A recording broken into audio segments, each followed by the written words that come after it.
you. I was just going to do that. Thank you very much. Yes, and we are live. Hi, and welcome to another quick little pre-podcast commentary. This will be a commentary and little talk about a couple of things. First of all, I am happy again to say that I'm joined by my good friend Ian from, and I've been so accustomed to saying the Objective Centrist, but it has changed name to the Centrist Radio. Centrist Radio. Thank you. Centrist Radio. It's going to take me a minute, dude. That's all right. Well, Objective Centrist has always been my moniker. And I feel like that is a way of keeping my professional life separate from my blogging life. So I don't use my Christian name. I use Objective Centrist. And the name of the blog and the name of the podcast that I'm on, the name of the URL that I'm setting up is Centrist Radio. Right. All right. Well, and you're on Facebook still under Objective Centrist and all that stuff, right? Centrist Radio. It is Centrist Radio on Facebook too now? Yeah. Okay. Yeah. All right. Well, so one of the things that happened today was that I didn't sleep last night, fell asleep, had forgotten it was a GOP debate, came into it late, was preparing for a podcast or a commentary. One of the things that really bothers me is the line of attack from the Clinton camp. That is that Mr. Bernie Sanders is a one issue candidate, that his only issue is to break up Wall Street, or break up Wall Street, and Wall Street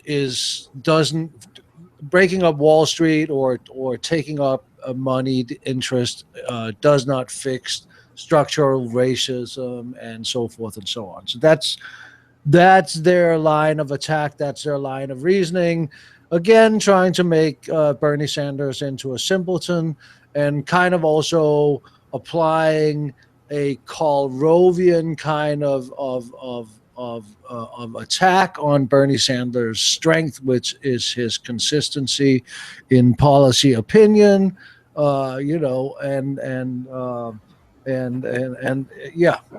That's his strength, right? So for one of his strengths. Yeah. One of his strengths. So I don't know how you've seen this line of attack and what you feel about it, Ian. I'll let you actually jump in there first. Sure. Yeah, I've got an interesting little meme here that was shared with me through the Bernie Sanders Dank Meme Stash group, which is now really quite famous, over 100,000 members. There was only 3,000 members when I joined, because I'm such a nerd. And so it's been really interesting seeing the sort of impact that memes have had in this election. But the one that I have here is pretty interesting. They really have. So that's a sad fucking statement of affairs.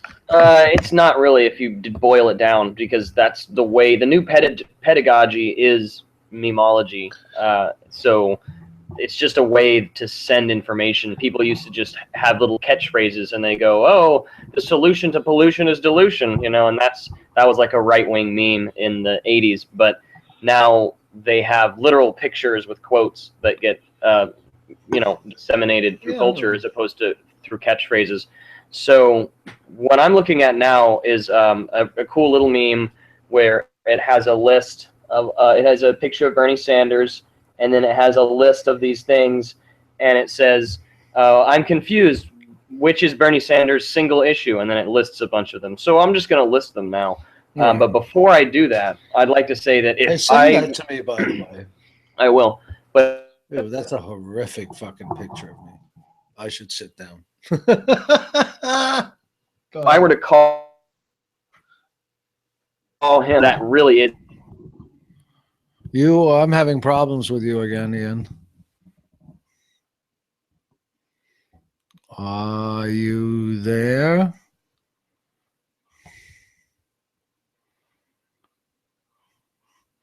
I think we might have some technical difficulties, and I think that Ian might have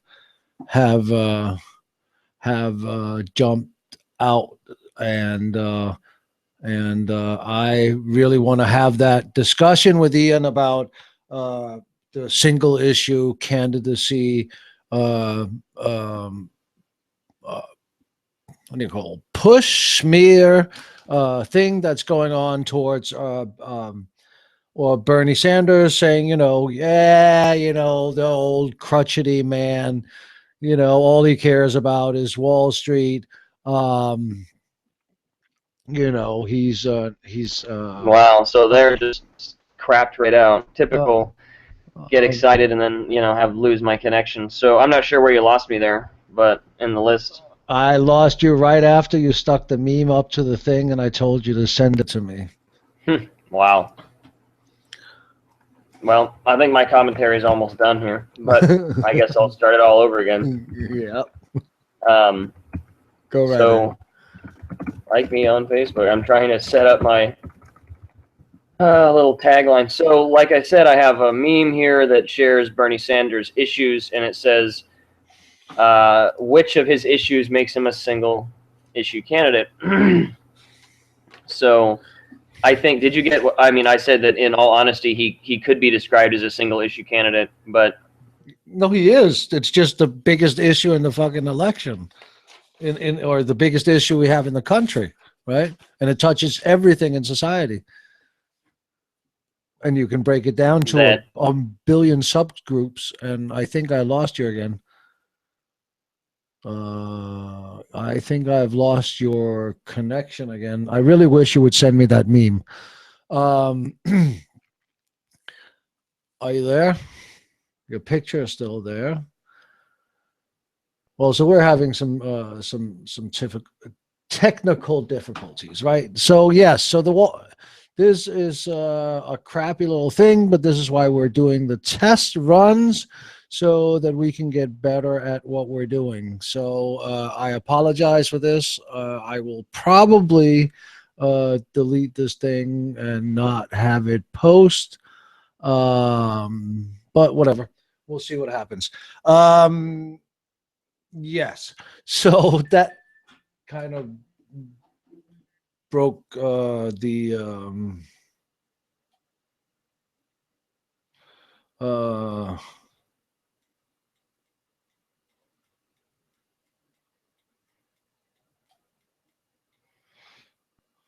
so I'm not going to well, this is probably not going to post anywhere, so I'm just going to continue to talk as a good practice and then see what's up. So also what happened was the GOP debate, right? The GOP debate happened, and what an absolutely that was just, I mean,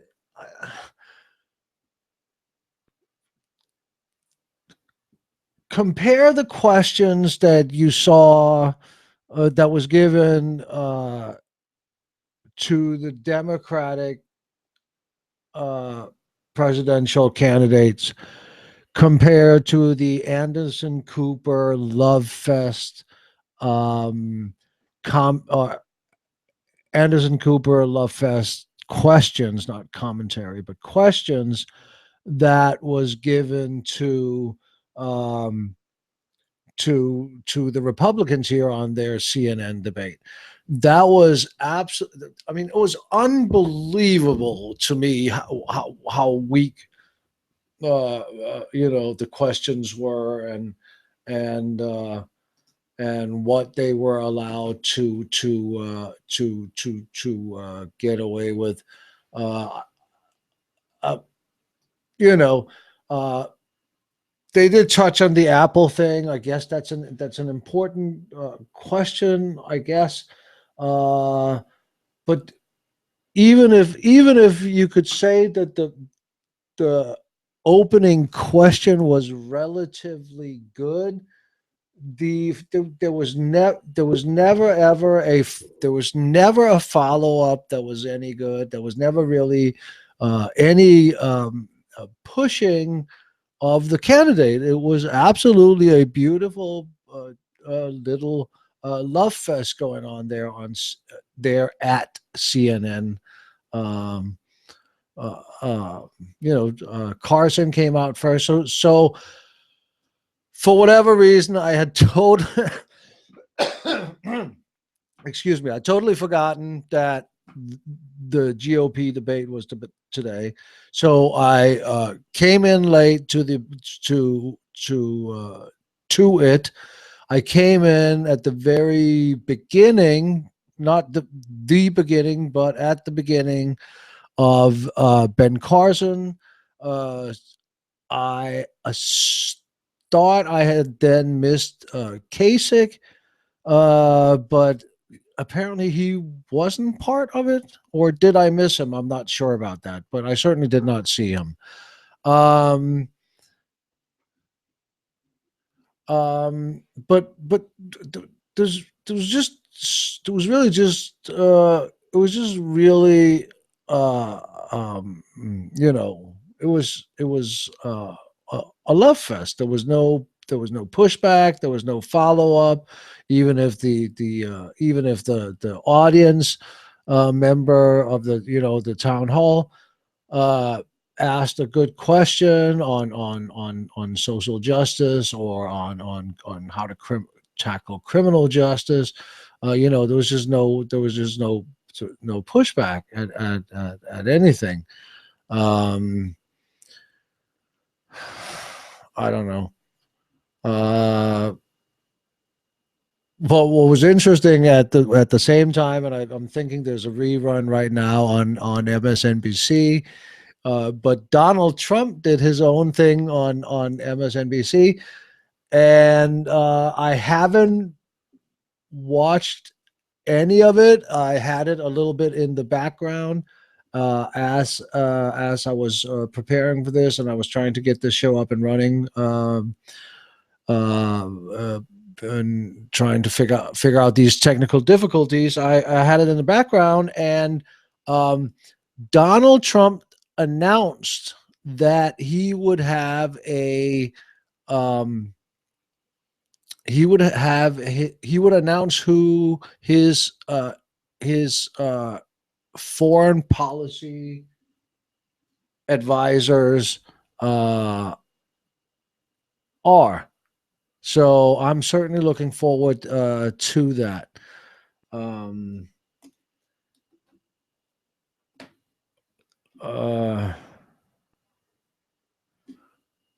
So I'm looking to that. He said he would announce that within a week. So interesting to see if that will hold up. I'm also going to be interested to see the rating numbers when they come out. Whether MSNBC did better than CNN. Mika and Joe Scarborough had Donald Trump on MSNBC. Did they have higher ratings than the town hall meeting on CNN? I'm wondering what those numbers are going to look like. That will be an interesting measurement, of some kind of weird measurement of what's going on in the electorate, I guess. Other than that, I think I'm going to call that the attempt this time around. Had some technical difficulties, kind of knocked me off balance. I will have to admit that, and that made me feel a little bit less prepared. And that shit happens, I guess. I will get better, and that's how we all do it, right? Step by step. I really have to stop that right? That's annoying as fuck. So what's the practice for that? I'm sure I could find some YouTube clip.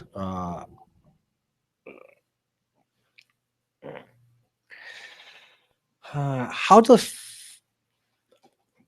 I don't know. I have to figure out how to stop doing that.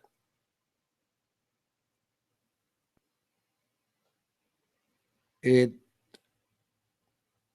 is said to make you sound unsure, I guess. And that, wow, it's really interesting to try to talk and be super aware of not trying or to remove that bad habit from my speech pattern online.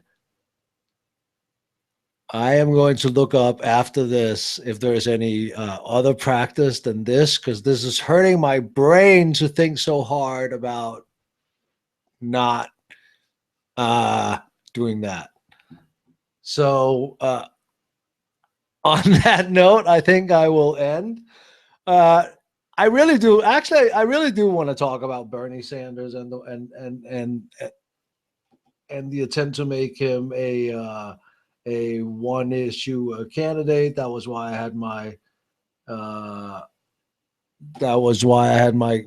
my good friend uh, my good friend from the objective centrist or objective radio or whatever he calls his new show now. But you can still find him on Facebook. I would still think you could find him under the objective centrist. Either way, I am going to call it quits. Now I've said it 3 times. I hope nobody watches this ever. I'm going to leave it up just as an embarrassing remembrance of how pitiful this show started out. There it is again. And yes, I hope to have some more things moving forward and having more consistency on the show. I will hopefully do some more promotion for it, or not. Hopefully, I will do. Hopefully, yeah. Hopefully, hopefully, will I? Hopefully, you fucking know whether you will or not, right? So why am I saying hopefully? I will do some more promotion for the show when I technically can do the show that I want to do. Whether the content will live up to the technical capabilities, that is the question that will be answered on future podcasts.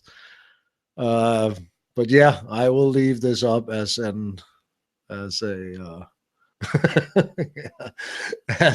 as how hard it is to do this sometimes. I hope you all have a wonderful time. If you sat through this, may your God bless you. Have a wonderful, fantastic, beautiful evening and day tomorrow. Hope to see you soon. Bye.